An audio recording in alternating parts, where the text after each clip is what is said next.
We think we know what hospitality is. It's about having people over for dinner. It's about a clean house, a good meal, and polite conversation. It's about being a good host. And in a way, it is about those things, but that's not what the Bible is talking about. Not really. Biblical hospitality is something else entirely. It's deeper, messier, and much more important.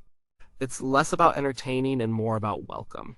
It's less about your friends and more about the stranger. To get to the heart of it, we have to look at the word the New Testament uses. The Greek word is philoxenia. It's a compound word. Philo means love, like in Philadelphia, the city of brotherly love. And xenos means stranger or foreigner, so philoxenia literally means love of the stranger. That changes everything, doesn't it? It's not philophilos, the love of a friend. It's easy to love our friends. It's comfortable to have people we know and like in our homes. We share inside jokes. We know their stories. We don't have to worry about awkward silences. Inviting friends over is good. It's a wonderful part of life, but it isn't biblical hospitality. Biblical hospitality is directed outward toward the person on the margins, the one you don't know, the one who might make you a little uncomfortable. It's the practice of welcoming the outsider into your space, into your life. It's an act of faith and love, and it's a central theme running from the first book of the Bible to the last. Think about the very beginning. One of the most powerful pictures of hospitality is in Genesis with Abraham. He's sitting at the entrance of his tent in the heat of the day. He sees three men he doesn't know standing nearby. What does he do? He doesn't wait for them to approach him. He doesn't eye them suspiciously. The Bible says he ran from his tent to meet them. He bowed down to the ground. He begged them to stay. Look at his language. My Lord, if I have found favor in your sight, do not pass by your servants. He's pleading with them. He offers them water to wash their feet, a place to rest in the shade, and a little piece of bread. But what he brings them is not a little piece of bread. He rushes back to his wife Sarah and tells her to quickly make bread from the finest flour. Then he runs to the herd, picks out a choice, tender calf, and has it prepared. He brings them curds and milk and the roasted calf and stands by them under the tree while they eat. This wasn't a planned dinner party. This was an interruption. This was spontaneous, urgent, and extravagant. He gave his very best to three complete strangers who just happened to be walking by. He didn't know they were angels, messengers from God. He just saw people in need of rest and refreshment, and his immediate gut reaction was to welcome them and serve them with everything he had. That is philoxenia. It's an open-hearted, open-handed posture toward the unknown person who crosses your path. It's seeing the other not as a threat or an inconvenience, but as an opportunity to love. Just one chapter later, we see the opposite. Lot, Abraham's nephew, extends a similar welcome to two strangers in the city of Sodom. He insists they stay in his house for safety, but the men of the city, both young and old, surround the house. They demand that Lot bring out his guests so they can abuse them. They are the picture of inhospitality. They see the stranger as something to be consumed, violated, and destroyed. Their response to the outsider is hatred and violence. The contrast between Abraham's welcome and Sodom's rage is stark. And the judgment that falls on Sodom shows just how seriously God takes this. How a community treats the stranger, the vulnerable person at their gates, is a reflection of its heart. A society that consumes the stranger is a society that is consuming itself from the inside out. This theme isn't just in the stories, it's written into the very law of God's people. Over and over again in the Old Testament, God commands the Israelites to care for the stranger, the sojourner, the alien living among them. In Leviticus, God says, "When a stranger sojourns with you in your land, you shall not do him wrong. You shall treat the stranger who sojourns with you as the native among you, and you shall love him as yourself." And then God gives the reason, the motivation that should be burned into their hearts. "For you were strangers in the land of Egypt." This is the key. Their entire identity was shaped by the memory of being vulnerable, powerless outsiders. They knew what it felt like to be the Xenos, so their hospitality was not supposed to be a condescending act of charity from a position of power. It was supposed to be an act of empathy, of solidarity. It was a constant reminder, remember where you came from. You were once the homeless, the foreigner, the one in need of welcome. Now that you have a home, open it to those who are in the same position you once were. This command was practical. It wasn't just a nice feeling. The law made provisions for the stranger to be included in the community.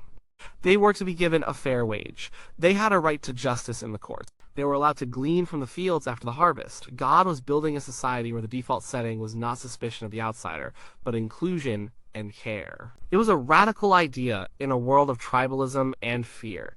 It was a sign that this God was different, and his people were to be different too. Then we come to Jesus. And with Jesus, the whole idea of hospitality gets turned up to a whole new level. Jesus lived it. He was constantly on the move, and he depended on the hospitality of others. He stayed in the homes of people like Peter, of Mary and Martha, of a tax collector named Zacchaeus. He showed that being a good guest, receiving welcome with grace, is also part of hospitality. But more than that, Jesus redefined what it meant to be a host.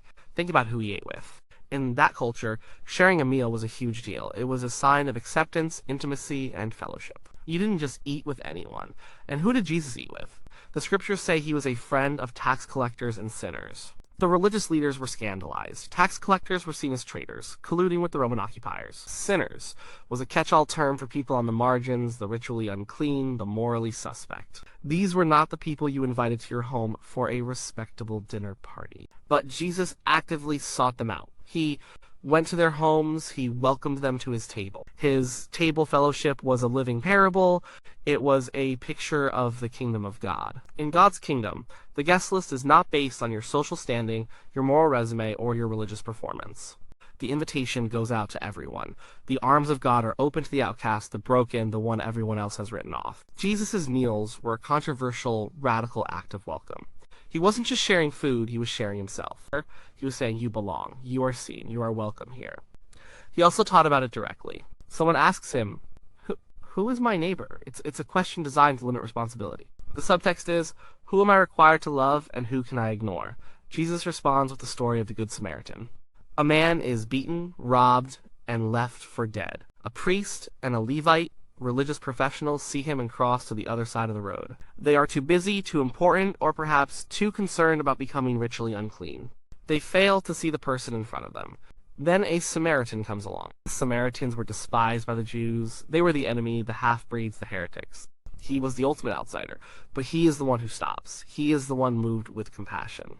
He bandages the man's wounds, pouring on oil and wine. He puts the man on his own animal, takes him to an inn, and cares for him. And the next day, he gives the innkeeper money and says, take care of him, and whatever more you spend, I will repay you when I come back. Jesus then asks, which of these three do you think proved to be a neighbor to the man who fell among the robbers? The answer is obvious. The neighbor wasn't the one who was geographically close or culturally similar. The neighbor was the one who showed mercy. Jesus completely flips the question. The question isn't, who is my neighbor? The question is, am I being a neighbor? Hospitality isn't about identifying who is worthy of our help. It's about becoming the kind of person who helps anyone in our path, regardless of who they are. The Samaritan's actions were costly, inconvenient, and risky. That's the shape of true hospitality. Jesus also told a parable about a great banquet. A man prepared a huge feast and invited many guests. But when the time came, they all started making excuses. One had bought a field and needed to see it. Another had bought some oxen and needed to try them out. Another had just gotten married. They were all too busy with their own lives, their own possessions, their own respectable concerns. The host becomes angry. His response is shocking. He tells his servant, go out quickly to the streets and lanes of the city, and bring in the poor and crippled and blind and lame. The servant does, but there's still room. So the master says, go out to the highways and hedges and compel people to come in, that my house may be filled. This is a picture of God's heart. His invitation goes out, and when the insiders are too busy to accept it, he throws the doors open to the outsiders. He doesn't just invite them, he sends his servant out to find them, to bring them in from the margins, from the gutters, from the forgotten places. This is the radical, indiscriminate welcome of God. Our hospitality is meant to be a tiny reflection of this great, surprising feat. The early church took this to heart. In the book of Acts, we see that one of the defining marks of the first Christians was their radical hospitality. They were together and had all things in common. They sold their possessions and belongings and distributed the proceeds to all as any had need. And day by day, attending the temple together and breaking bread in their homes, they received their food with glad and generous hearts. Their homes were not private fortresses. They were hubs of community. Believers were constantly in and out of each other's houses, sharing meals, sharing lives, sharing resources. This was practical. In a world with no church buildings, the church was the people, and they met in homes. Traveling missionaries and preachers needed places to stay. Christians fleeing persecution needed safe haven. Hospitality wasn't a program, it was the basic infrastructure of the church. It was how the gospel spread and how the community survived. This is why the New Testament letters are full of commands about hospitality. Contribute to the needs of the saints and seek to show hospitality, Paul writes in Romans. Show hospitality to one another without grumbling, Peter writes. The writer of Hebrews says, "Do not neglect to show hospitality to strangers, for thereby some have entertained angels unawares," a clear echo of Abraham's story. It was considered so essential that it was a requirement for church leadership. An elder or overseer had to be hospitable. Why? Because a leader's life and home were meant to be an example for everyone else. If a leader was not known for having an open home and an open heart, he was not qualified to lead God's people. It showed that this wasn't just a suggestion for a few outgoing people. It was a core practice of the Christian life, a non-negotiable mark of a genuine faith. So what does all this mean for us today? We live in a very different world. Sure, we don't have strangers in robes showing up at our tents. We have doorbells and security systems. Our culture is more individualistic, more private, more fearful. The idea of running out to meet a stranger and begging them to come into our home seems crazy. So how do we live out this radical call to philoxenia? First, we have to recognize that it's more of a mindset than an event. It's not primarily about throwing dinner parties. It's about an orientation of the heart. It's about learning to see people not as interruptions to our plans, but as the purpose of our day. It's about training our eyes to notice the lonely, the new, the person on the outside. It starts with a simple prayer: God, help me to see the people you want me to see today. We often think the biggest barrier to hospitality is the state of our homes. I can't have people over. The house is a mess. Or my apartment is too small. Or I'm not a good cook. But this is looking at it all wrong. That's the mindset of entertainment, where the focus is on the host and their performance. Biblical hospitality shifts the focus entirely to the guest. It's not about impressing them. It's about loving them. Think of the widow of Zarephath who welcomed the prophet Elijah. She had only a handful of flour and a little oil. She was preparing a last meal for herself and her son before they starved to death. Her hospitality was not from her abundance. It was from her poverty.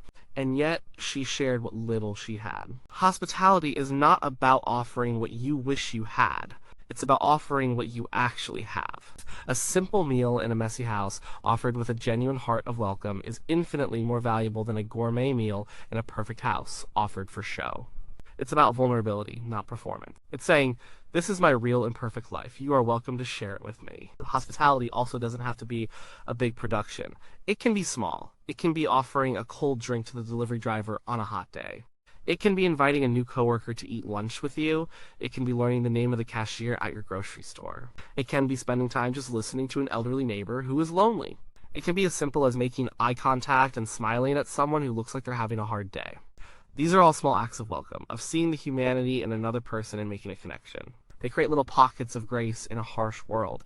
We also have to be honest that it involves risk. Welcoming a stranger into your life is messy. They might have different opinions. They might have complicated problems. They might not be grateful. They might overstay their welcome. There is a reason our default is to be private and cautious. The Good Samaritan took a risk. He got his hands dirty. He spent his money. He changed his travel plans. Abraham took a risk when he welcomed the 3 strangers. Rahab risked her life to hide the Israelite spies. Real love, real hospitality is never completely safe. It requires a measure of faith, a willingness to step out of our comfort zone and trust God with the results. But why should we do this? Why should we go to all this trouble? The ultimate reason for our hospitality is God's hospitality to us. The entire story of the Bible is the story of a hospitable God. We were the strangers. We were the enemies, alienated from him. We were the ones without a home. And what did God do? He didn't wait for us to clean up our act. He didn't wait for us to become worthy. In his great love, he sent his son Jesus into our broken world to find us. And Jesus left the perfection of heaven to enter the mess of our lives. He came to our house. And on the cross, he opened his arms wide to welcome us home. The gospel is the ultimate act of philoxenia. God showed his love for the stranger for us by making the ultimate sacrifice so that we could be brought into his family. He who was rich for your sake became poor so that you by his poverty might become rich. When we practice hospitality, when we open our homes and our lives to others, we are doing more than just being nice. We are acting out the gospel. We are telling a small part of the great story of God's welcome. We are giving the world a tangible taste of what God's love looks like. Our open door becomes a symbol of his open arms. Our shared meal becomes a tiny echo of the great banquet feast he has prepared. So yes, biblical hospitality is more than a dinner party. It's a way of life. It's a posture of the heart that says, there is room for you here. It is messy and inconvenient and risky. It requires us to lay down our pride, our plans, and our perfectionism. But it is also one of the most fundamental ways we live out our faith. It is how we love our neighbor. It is how we reflect our welcoming God. It is how we show a watching, lonely world that there is a God who sees them, who loves them, and who has made a place for them at his table.